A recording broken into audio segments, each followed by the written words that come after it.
कौन हमारे दुख तकलीफ को दूर कर सकता है।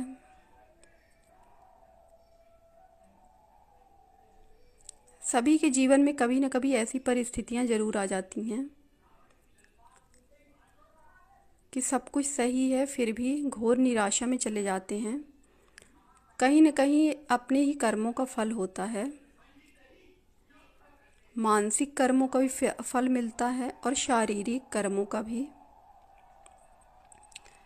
मन में किसी का बुरा सोचना, किसी की बुराइयां करना, किसी को बेवकूफ़ बनाना, झूठ बोलना,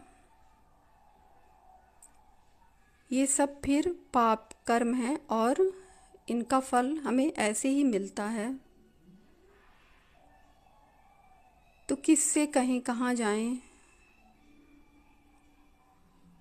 इसका कोई इलाज नहीं है। सिर्फ आपकी इच्छा शक्ति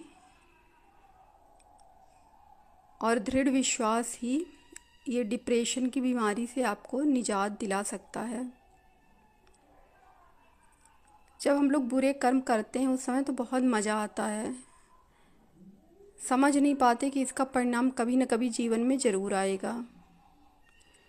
घर में लड़ाई झगड़ा होना, घोर अशांति, एक दूसरे का लोग जान तक ले लेते हैं गुस्से में। पति पत्नी में अनबन रहना, ये सब अपने ही कर्मों का फल होता है।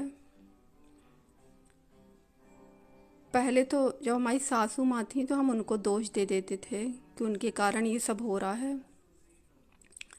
अब पति को दोष दे देते हैं। लेकिन सच्चाई ये है कि सब हमारा ही किया कराया है। जो हमने पहले बोया है वही अब काट रहे हैं। तो क्या करें, कहाँ जाएं? कुछ तो होगा इसका इलाज।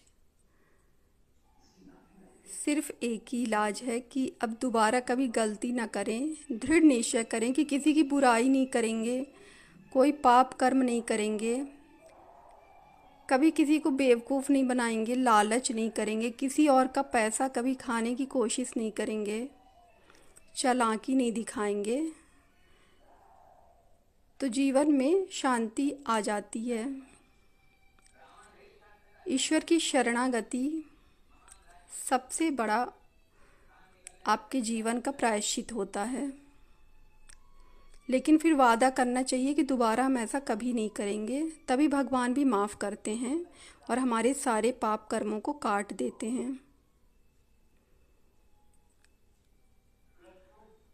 हम तो आज ही से लग गए हैं कि अब जीवन में कुछ भी गलत ना करें, क्योंकि जब अंदर निराशा दुख आता है ना तो सहन नहीं होता है।